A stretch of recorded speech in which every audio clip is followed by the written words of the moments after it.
Hi, I'm Holly Wojcik from the law firm of Theodoris and Ruth.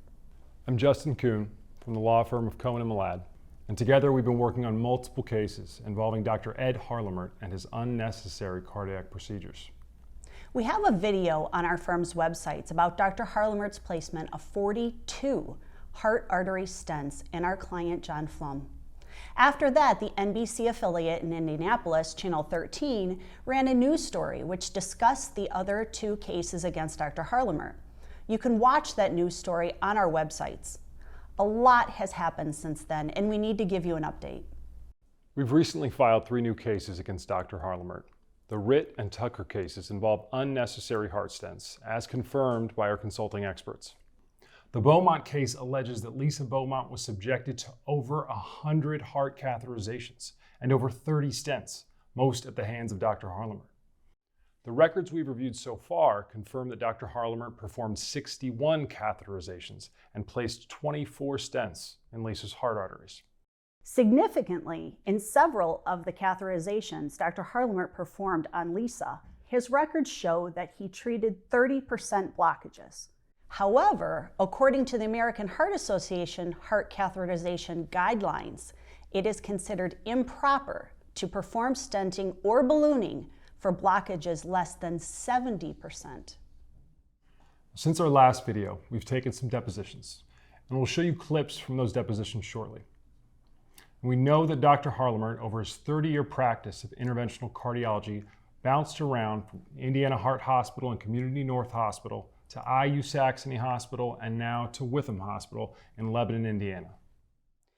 When we talk about unnecessary heart artery stenting, here is what Dr. Harlamert himself said about whether he would want an unnecessary stent. Would you want a stent in one of your cardiac arteries if it wasn't necessary? No, I would not. Why? In general, it becomes a nidus for the possibility of inflammation of the artery at that spot. What can inflammation of the artery cause? It can cause narrowing later in life. You get re-stent stenosis? Correct. Re-stenosis? Yes, you could get in-stent restenosis. Correct. In-stent restenosis, Yes, right? yes. Sorry, my fault. That's okay. He admits it would be unethical to put in an unnecessary stent. My question was, is it unethical to do an unnecessary stent? If it is an unnecessary stent, then that could be unethical. Our previous video featured John Flum and the 42 stents Dr. Harlamert placed in his heart arteries. Lisa Beaumont had over 30 stents. This is an extraordinary and unusual number of stents to place in a single patient. And we asked Dr. Harlamert about his multiple stent cases, and he couldn't deny the results of our investigation, that he placed upwards of 80 or 90 stents in individual patients. There have been allegations made by, through our investigation, that you have placed 80 and upwards of 90 stents in patients at Community. Are those revelations true? Well, I believe I placed many more than 90 stents at Community. In one patient? Oh, I don't know. That wouldn't stand out to you, putting 80 stents in a patient? Well, what I don't know is if that is true. It's an allegation. I'm asking you if it's true. Right, it's an allegation I'm aware of. I don't know if it's true. You deny that you put 80 stents in a patient? There have been very few patients in whom we've been able to keep them going by continually stenting the artery that was causing them to have severe debilitating angina. But they are very rare, but they exist. So you don't deny that you have placed 80 to 90 stents in patients, correct? Again, yeah, I don't remember the number. Okay. That's an allegation.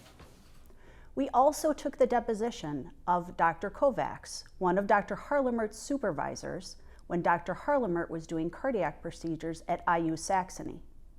He did cardiac procedures at IU Saxony from January of 2009 to October of 2017 when his contract was terminated.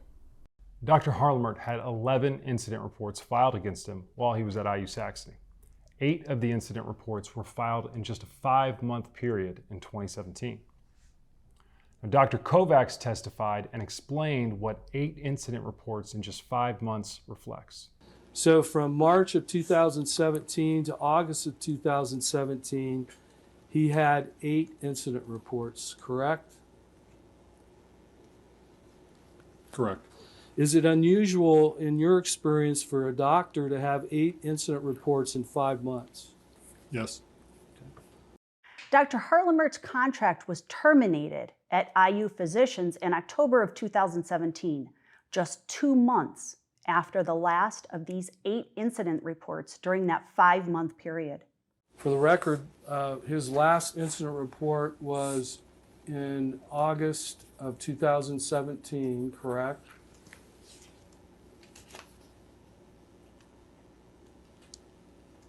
Yes. Yes.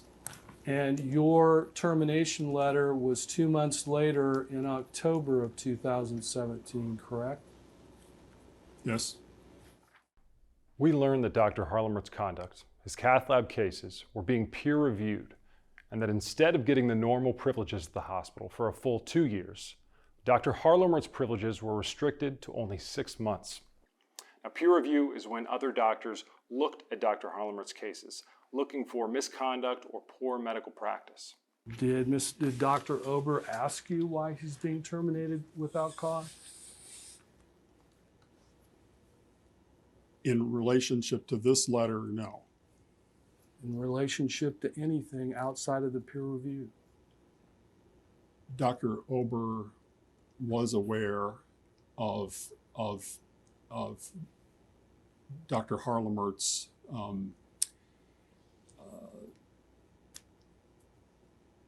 issues prior, that there had been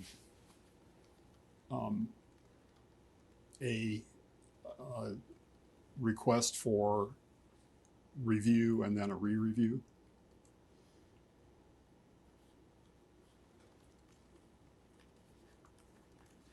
Tell me generally what a request for review is. Well, I'm not familiar with what happened prior to 2017, but when I assumed as the service line leader, I was made aware that there was to be a 6-month peer review of Dr. Harlamert's procedures in the cath lab. And what was the re-review? Well, there had been a prior review that said we will revisit this in 6 months. Okay. And Dr. Ober I assume would have been aware of that first, and he was made aware of this result of the second. Okay.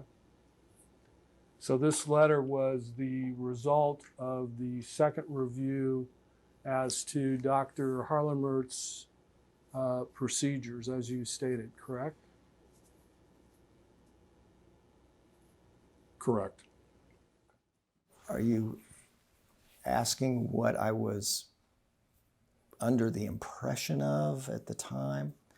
So the termination without cause was exercised at that time, and it served as 180 days notice, and that I was not allowed to see patients or do anything from that moment on. A security guard helped me clear out my office, and I was led off the premises at IU Health.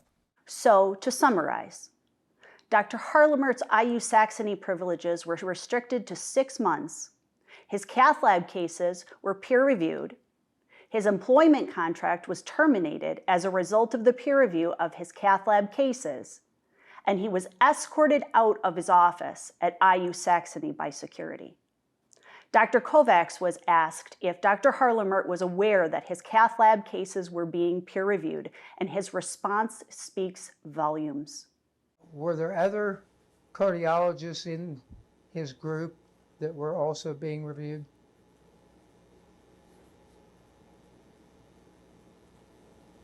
Not that I recall. It wasn't anything that was group-wide? No. Was Dr. Harlemer made aware that he was being peer-reviewed? Literally told, you are being peer-reviewed?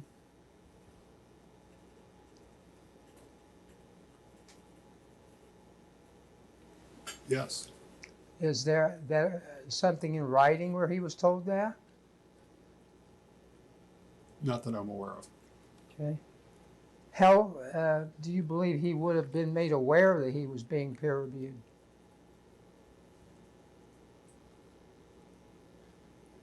He was aware from my predecessor.